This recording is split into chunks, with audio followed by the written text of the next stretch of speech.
Hello and welcome to episode 12 of Tales from the TARDIS Podcast. I'm your host Scott Summers, and today is going to be my commentary on Doctor Who Series 10 Episode 6, Extremis. Whoa, I cannot believe that we are now halfway through this series of Doctor Who. It's come so fast. It's been so good. This week was not an exception to that. Episode 6, Extremis, written by Stephen Moffat, who I think has managed to write one of those episodes that feel like the episodes he wrote during Russell T Davies' time, where I would see Stephen Moffat's name and go, I'm really excited, it's going to be a good episode. Directed by Daniel Netime, or Netime, however he pronounces it. He directed the Zygon two-parter, Zygon Invasion, Zygon Inversion, a couple of years ago, directing this week's episode and next week, Pyramid at the End of the World. I can't wait for that one as well. I'll get to that obviously at the very end. But right now, I've got my copy of Extremis loaded on the BBC iPlayer. And so if you are with me, I'll be pressing play in 3, 2, 1, play. And we get a previously, just in case you didn't know that the Doctor is blind. It's still blind. I loved how that cliffhanger at the end of that last episode. We're getting cliffhangers, and they're not. This is supposed to be the start of a loose 3-parter, but all written by 3 different people. It's just so great.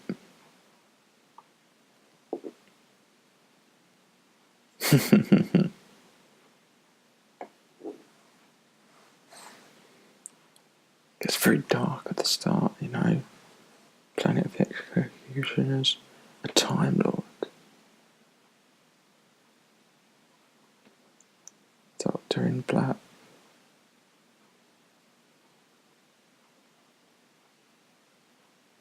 Three brainstems, that's new. Obviously we know about 2 hearts, but stop. The ability to regenerate. And for 5 seconds you wonder if it's the Doctor that's about to be sentenced to this.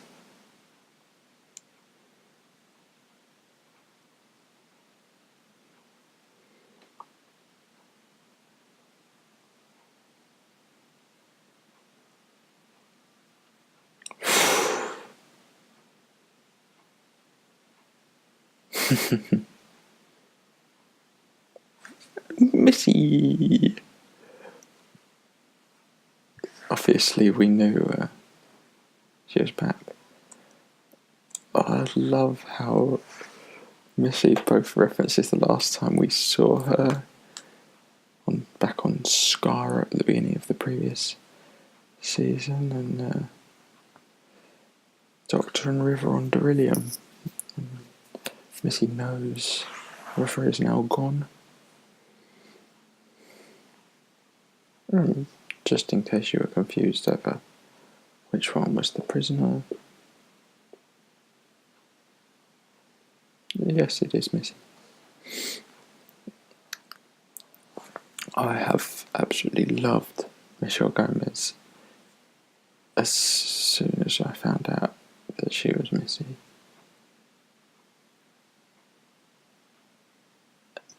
And we get the reveal of the vault, which they were, setting it up as it was too obvious it was going to be Missy or Master.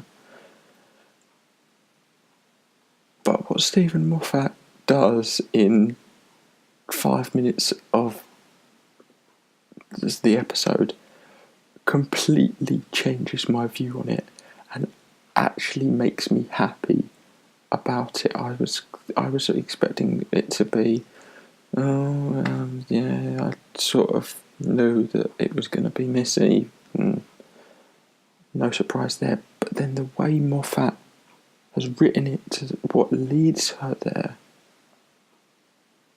it's brilliant. Then we get this. Extremis. Leading us in. Yeah, somehow Moffat has managed to just change my mind, and now this vault and this mystery and the oath was all such a big and long-standing thing, but it sort of doesn't matter because it's why the Doctor's been there, and it makes everything, everything makes much more sense. So that of course it was missing the vault. We sort of almost always knew that, but Moffat didn't want that to be a thing covering, the rest of the series. It was this little thing to tee up what looks like it's going to be such an important episode in this series, slap bang right in the middle.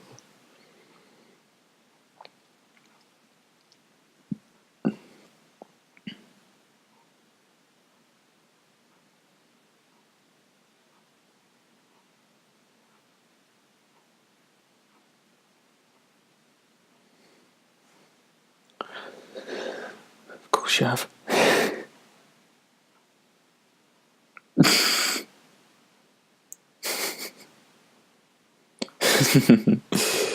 Oh, and I so wanted to like Matt Lucas more than I did last week because I'm a big fan of him and I wanted to like Nardo more, and I'm pleased because this week now I'm back and I like Nardo as much as I wanted to in this episode.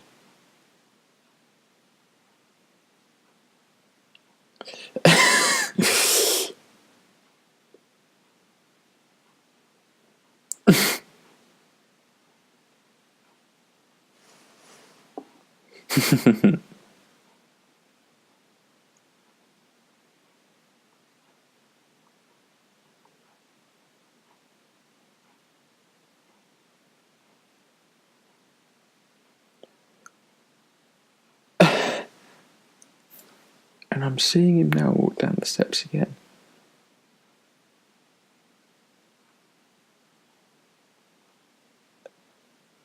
And I still can't quite believe it. I found out when doing a little bit of research before recording this episode, and I can see it now.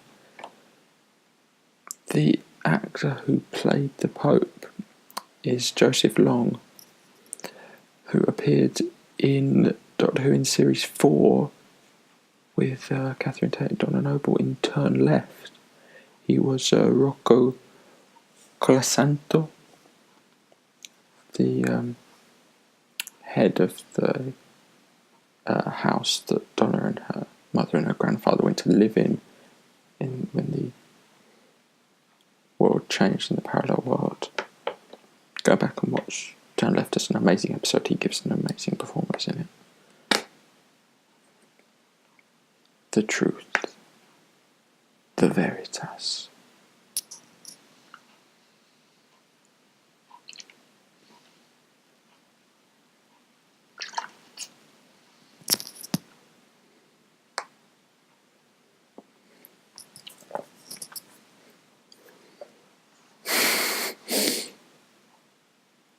No one knows. There's such a great mystery surrounding it. Everyone who's read the translation of this ancient text killed themselves.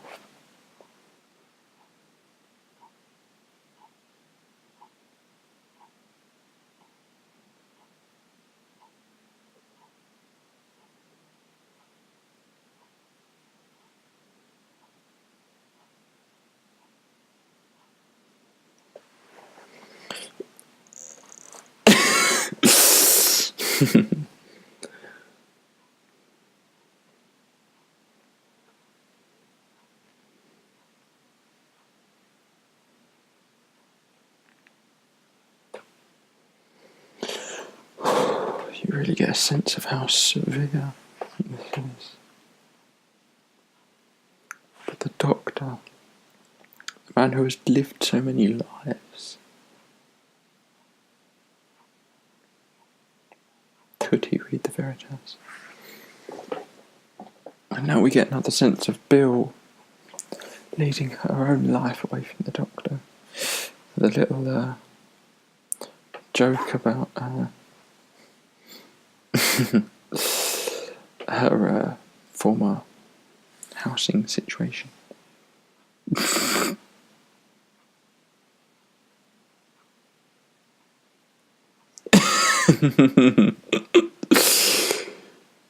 We realise that girl's foster mother doesn't quite know.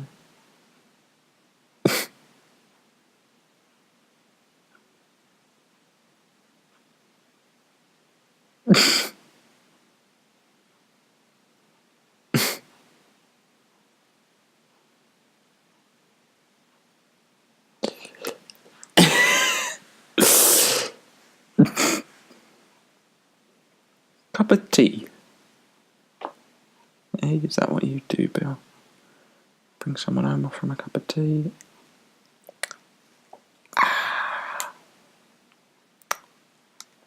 The pipes, yeah. Definitely pipes. TARDIS sounds a lot like the pipes. I love that line. Beyond. Sometimes I shout.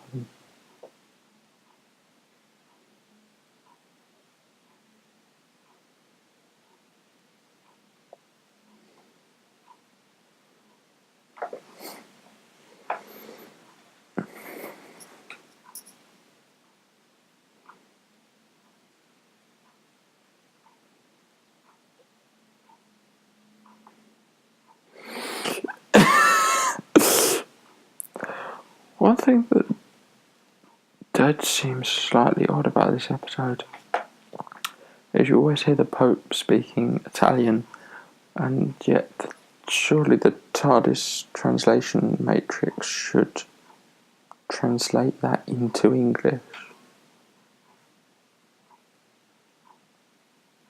That's literally about as big as a nitpick you're going to get from me about this episode, though, so take what you can.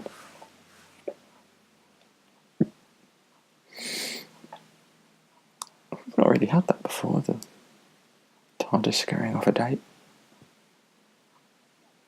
Because it normally leads to Mickey walking through the TARDIS next episode.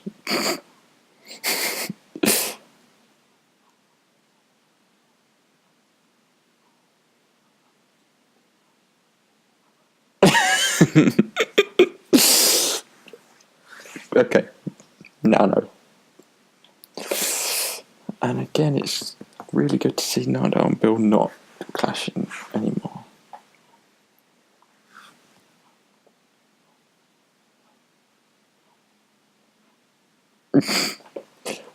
You know, the Vatican.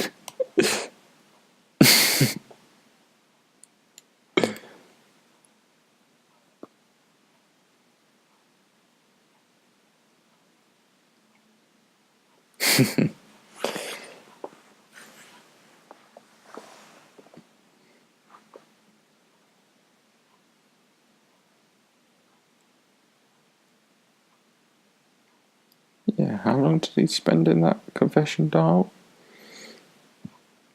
Billions of years, I believe. Is it 4 billion? Roughly? I can't quite remember what it got up to the end of there. Something about a little shepherd's boy and a bird. Oh, back to Missy.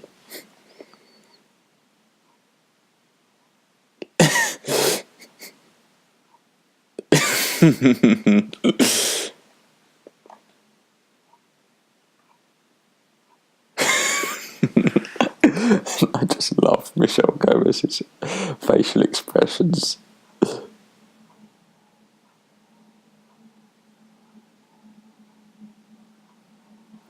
"5 minutes."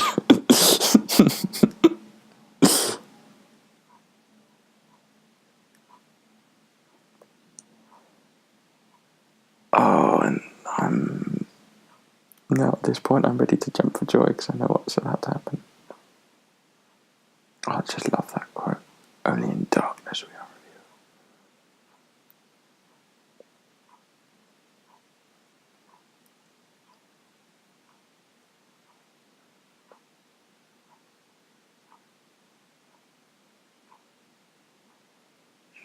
In extremis.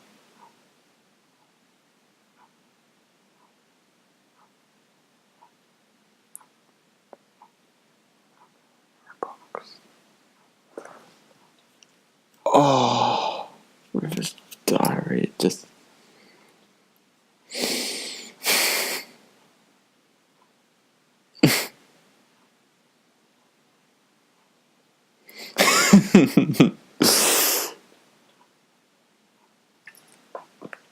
So Nardole and the diary came straight from Beryllium, which is also where the Doctor had come from at that point.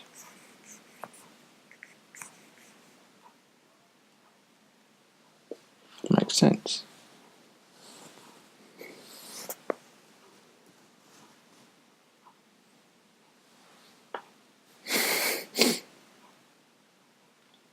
And again, Nardole really is, being the Doctor's conscience.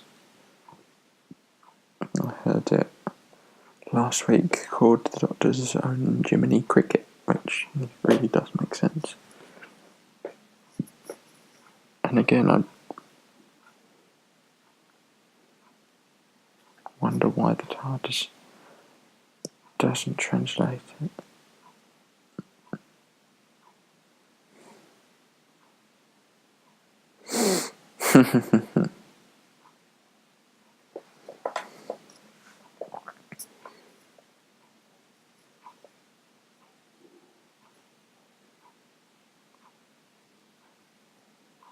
Moffat does like writing stories revolving libraries. A little River Song reference there.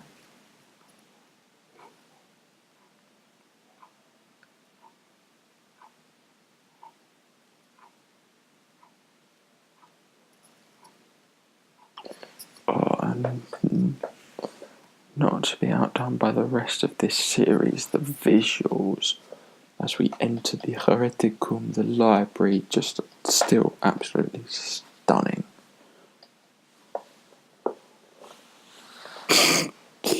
Harry Potter,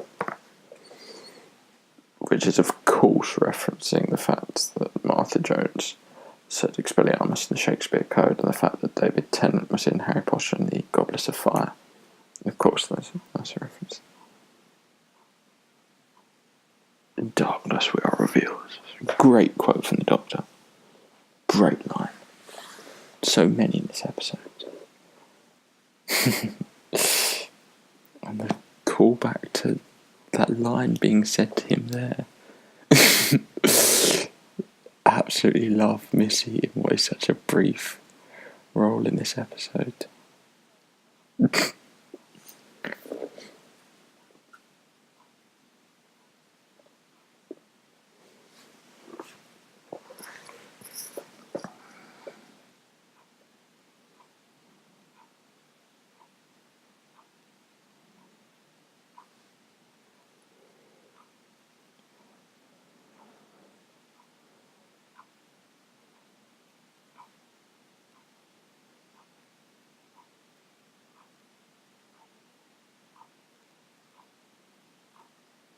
So in theory, this episode,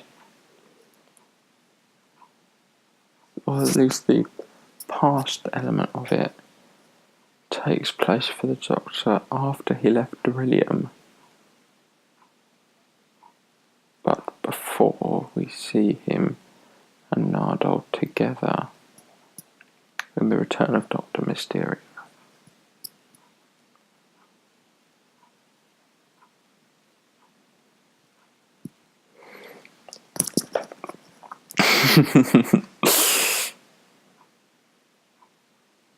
I love the expositional Nardole at that point. Simply stunning.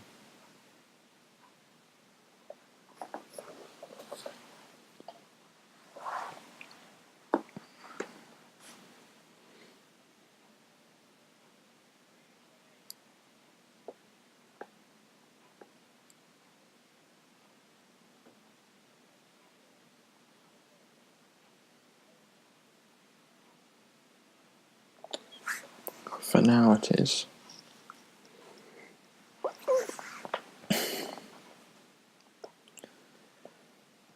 But you really he should leave and stay with the Doctor.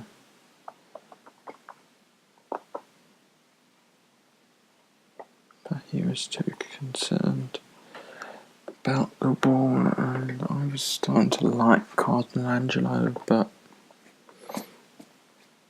for the purpose of the story, it was pretty obvious what had to happen to him. The cage, the Veritas, and the face. Obviously not quite shocking once you know it's coming.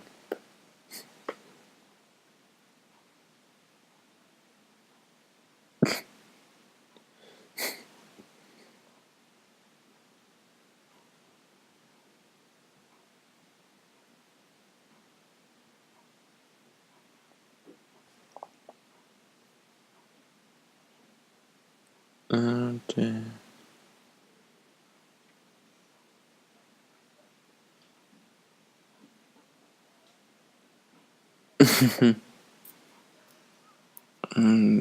Cardinal Angelo isn't going to help you.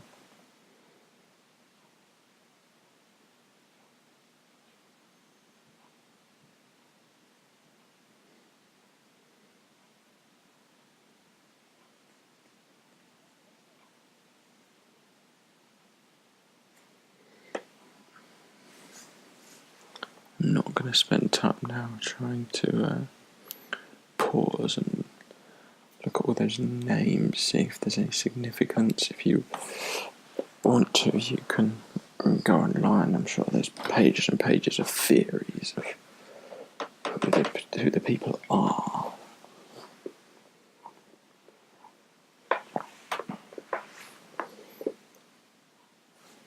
He sent it.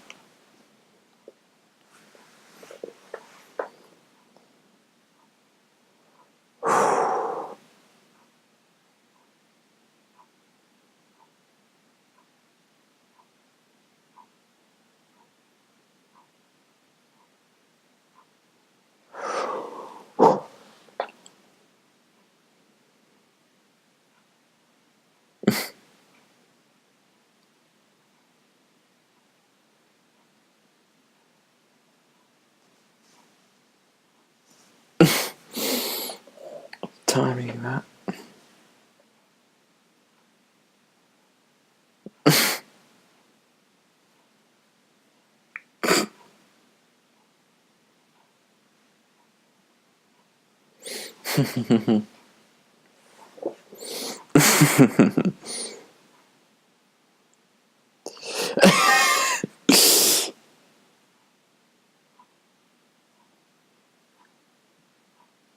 Really?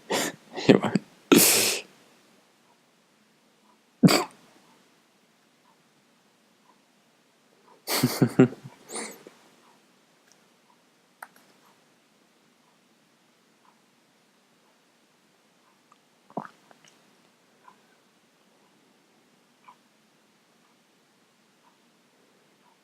I love this little scene with Nardo and Bill.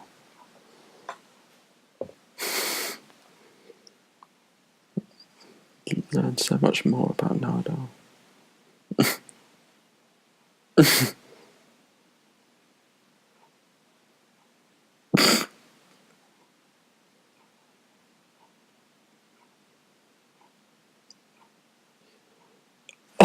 Oh.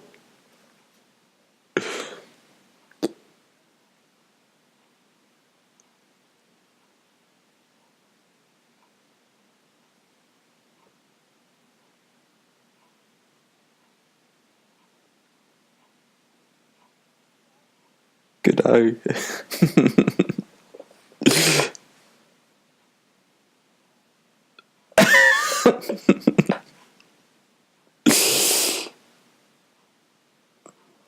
Absolutely love Nardo in this episode. This is Matt Lucas as I wanted him all along.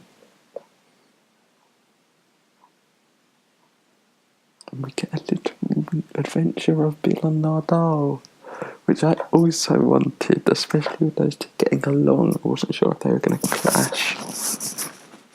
But it was working, especially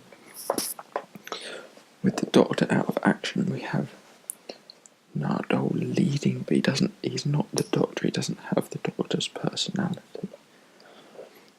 But it's enough for them to go on their own little adventure. And start to wonder, what is the Doctor doing? What is this mysterious contraption that he is using?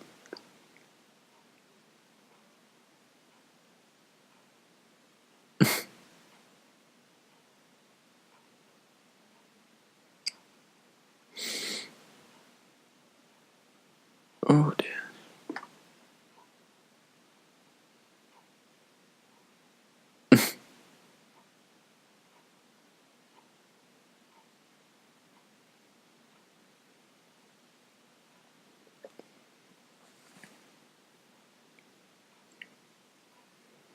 Whatever it is, it's alright.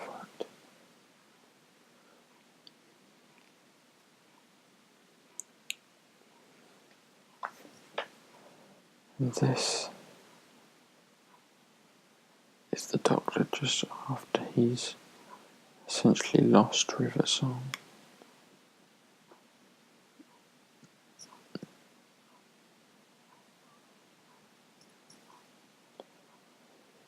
I mean, we've seen Missy get out of very similar situations.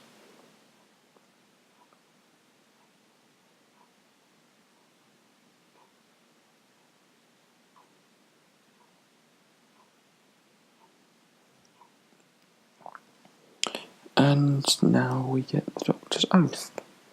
And it makes it so much better that we know the Doctor's guarding Missy's body. There's so much more power behind his reasoning. And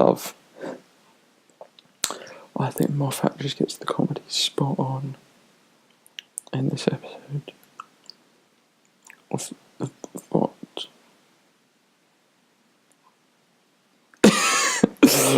Yeah, the Pentagon. They've walked through a weird portal and are in the Pentagon. Of course they are.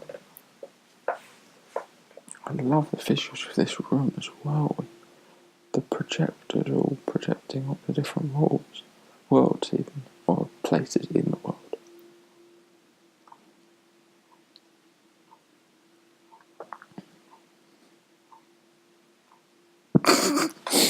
And this is just what I love about Nardo. He wanders off there.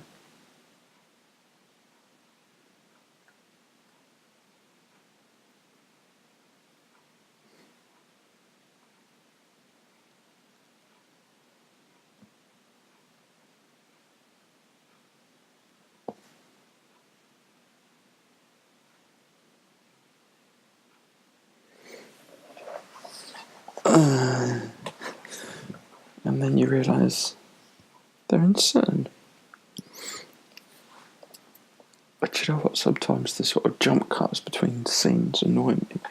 But at this point I'm just so into the episode, I really don't mind it. I love how we're quickly flowing and changing between what was two and is now sort of three, is currently three different, paths. We've got the path of the Doctor and Missy all that time ago, and the Doctor now, with the Veritas and Nardo and Bill, who have separated on their own adventure.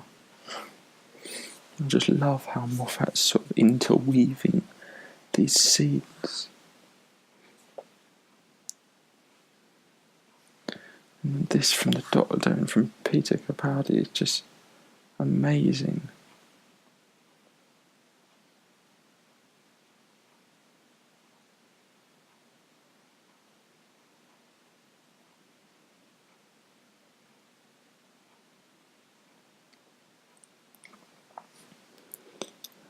But the Doctor is only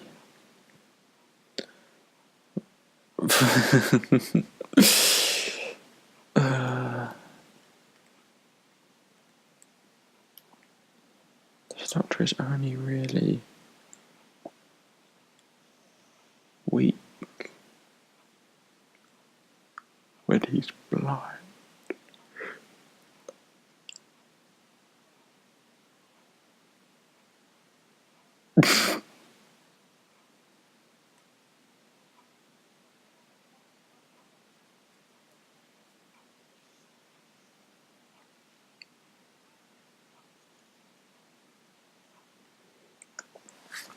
That line makes so much more sense later on in the episode.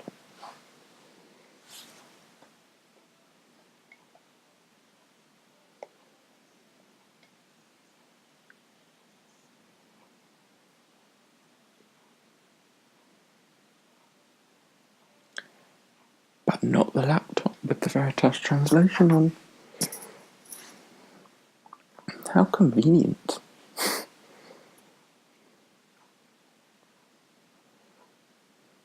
Now there's a lovely little reference hidden here.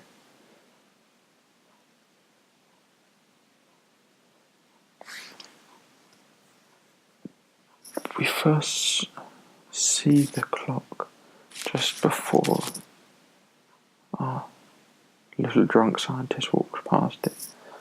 But just as Bill notices it, it says 5:15, which is obviously a reference to the first ever Doctor Who story back in 1963, and An Earthly Child premiering.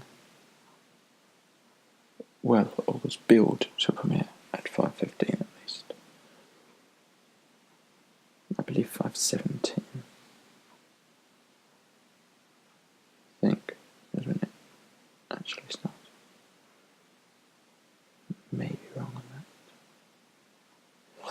Anyway, moving on. Back with the Doctor.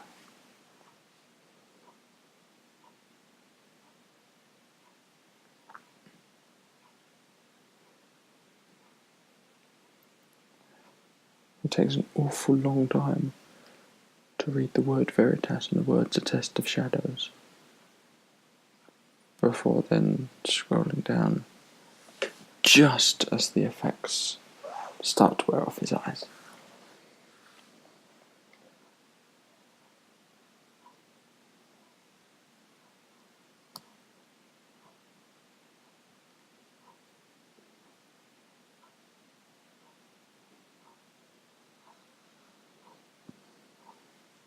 And I love the camera effect of we get a sense of the Doctor's slightly blurred vision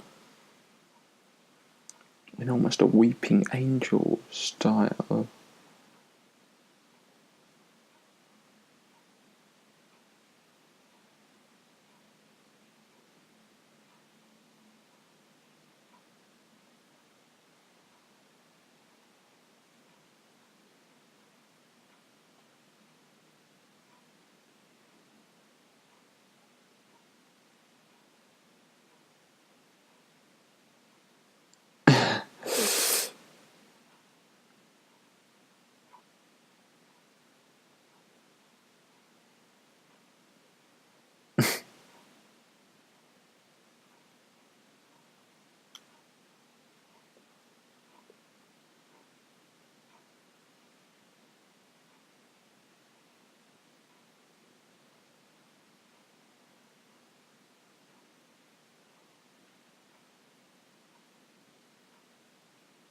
Love this scene.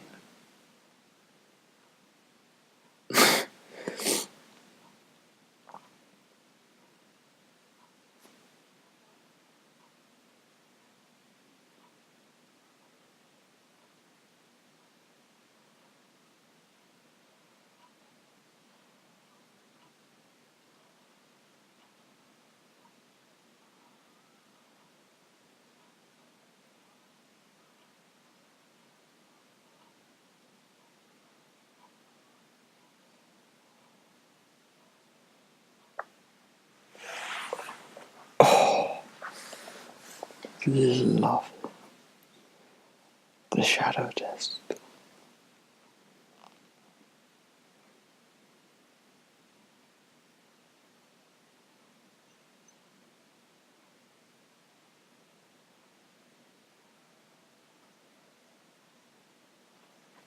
Get ready for the boom. Boom.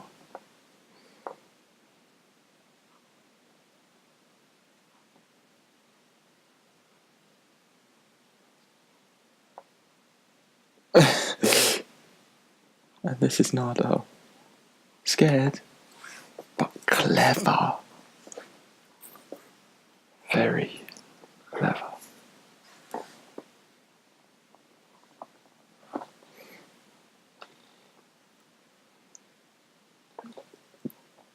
They're projecting everything.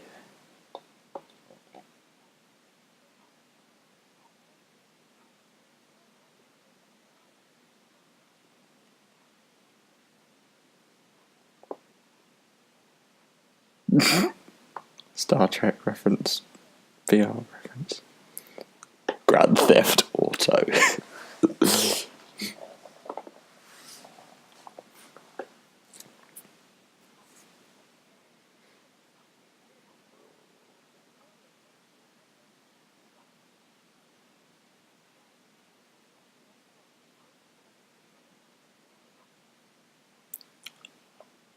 And then he realises.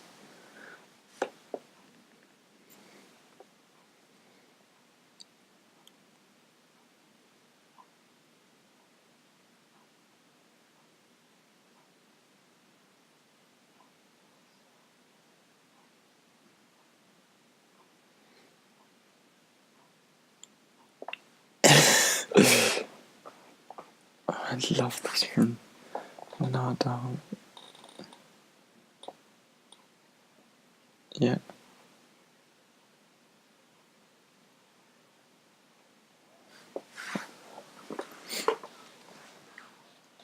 And at this point, it's going around in my head, how long has this simulation been going on? I have absolutely no idea. Bill thinks better of it. She knows what would happen if you put her hand there. She needs to find the doctor.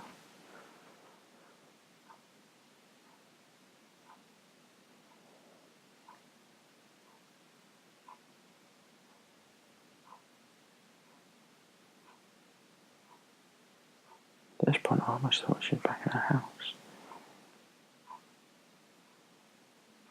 I think that's Mark Zuckerberg on the magazine there by the TV. Didn't see that first time round.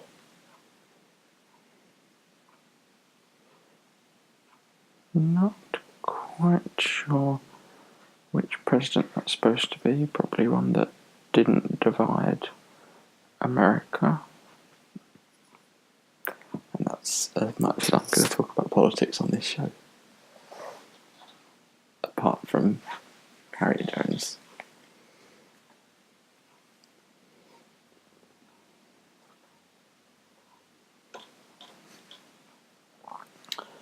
So at this point, I did briefly wonder if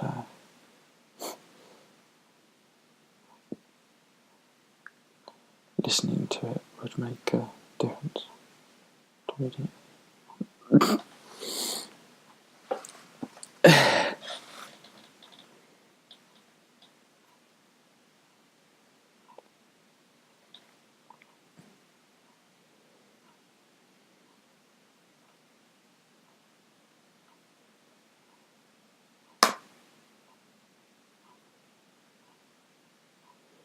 It's amazing that throughout this point, the Doctor has basically gone back to being blind, and yet he conveys all this without Bill even knowing.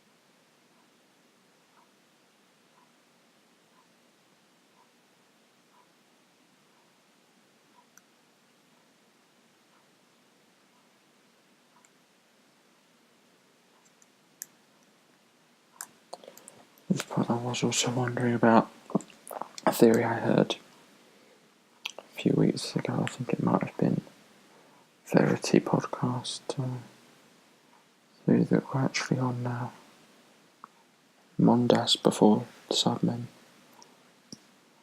Obviously, would link to the Mondas in Cybermen. We know we're going to be in the series finale.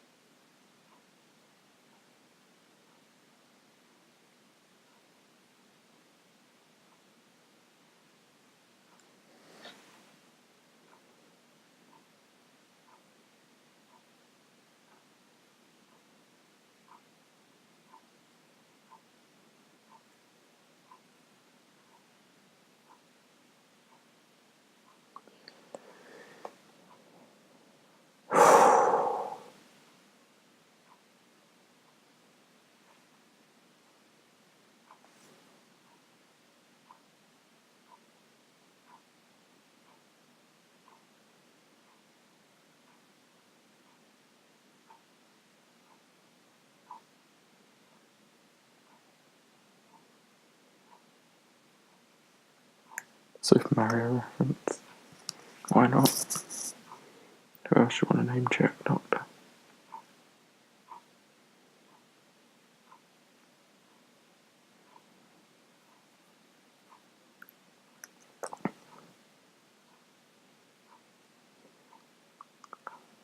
We don't get as much from Bill in this episode, but what we do is, just as good as I have come to expect from Pearl Mackey's Bill.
Now the Doctor has the diary.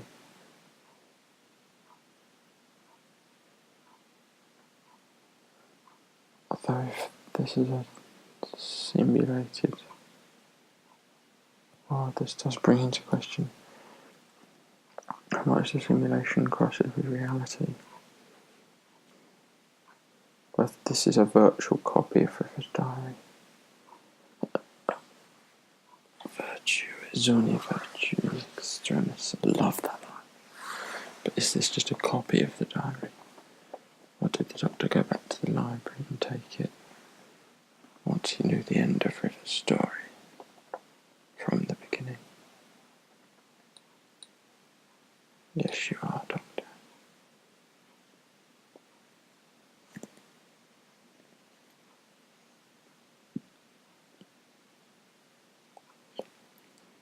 It almost looks like a line Stephen Moffat and Peter Capaldi just want to say to you. You don't have to be real to be the Doctor.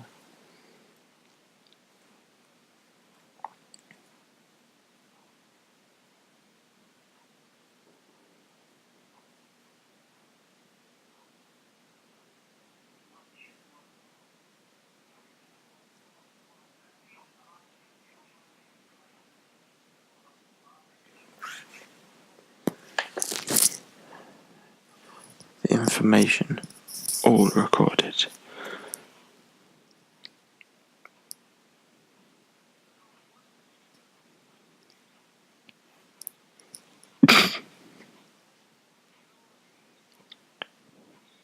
Email. Memory file uploading.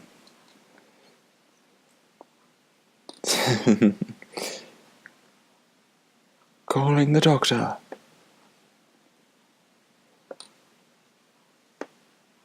End transmission.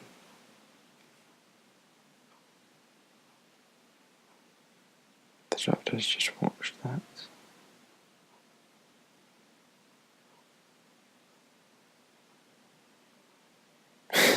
P.S. The doctor. Save them from the doctor.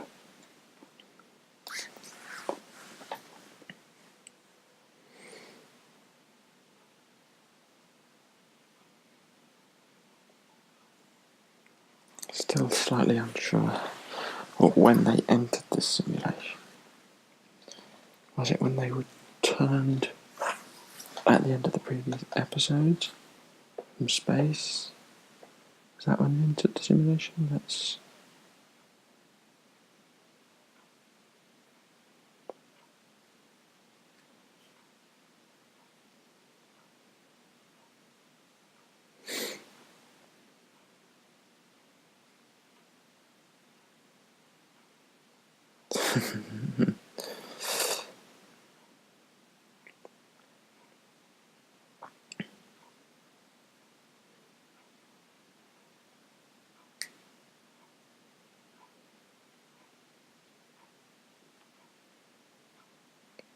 Now we've had the reveal, he can call her Missy. Listen! One of the greatest lines she said in the first series.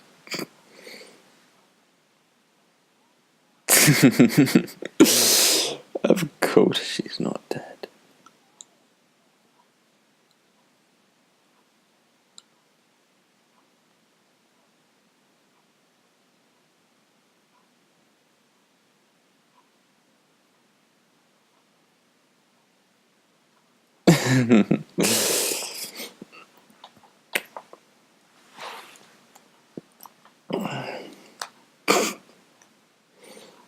Clever doctor.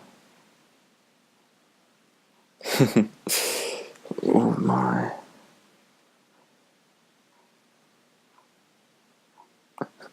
Fatality index. The doctor. Cause of death.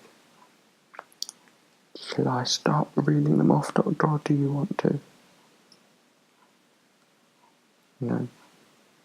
Body weighing a bit thin. Shot by a Dalek. Just shot by some American youths. Fell off a building. What am I missing out? Absorbed the heart of the TARDIS.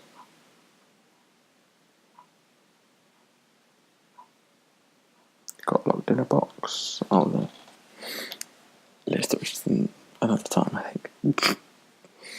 That was in no. So just confirming that the doctor is still blind and he doesn't mind Missy knowing, which makes me wonder, is he going to end up needing to ask Missy for her help and letting her out of the vault? And love this. We go into what is a loose 3-part story arc, all written by different writers. But that has really started it off, this trilogy. I think the Monk trilogy, Moffat has sort of coined it, and then at this point I'm just waiting for this next time trailer and we get it.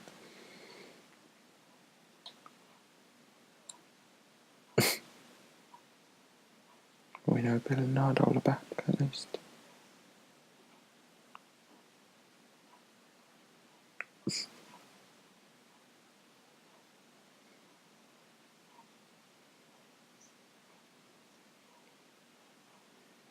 Do love the design of these freaky monks. And that's it. Now we wait for next week and the pyramid at the end of the world, which I feel like it's a longer title than all of the titles from this series put together so far. And it's a slight exaggeration, but you know, they've all been one word, 2 word titles, and now we get this. The pyramid at the end of the world, which already sort of giving me a Pyramid of Mars vibe, but that's just from the title. But absolutely love this episode. It was definitely my favourite of the series so far. I know I've said that a few times already, but anyway, the series gets better and better, and I really hope that this isn't the peak of it, but this trilogy could be absolutely perfect. Can't wait to record my full review where I can go deeper into what I loved about the characters and the story, and a couple of little references in there that I've already touched on.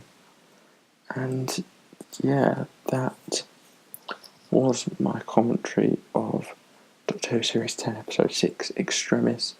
Please leave a like, comment and subscribe so you don't miss any future episodes. You can find me on Twitter at Tales_TARDIS, via email at talesfromthetardis@gmail.com, and I am now on Facebook. This podcast now has a Facebook page, facebook.com/talesfromthetardis podcast. Check us out, give us a like there, and that's all for now. I've been Scott Summers. I'll be back soon with my review of this episode, and next week with commentary and review of Pyramid at the End of the World. Until then, thank you for listening. This has been Tales from the TARDIS Podcast.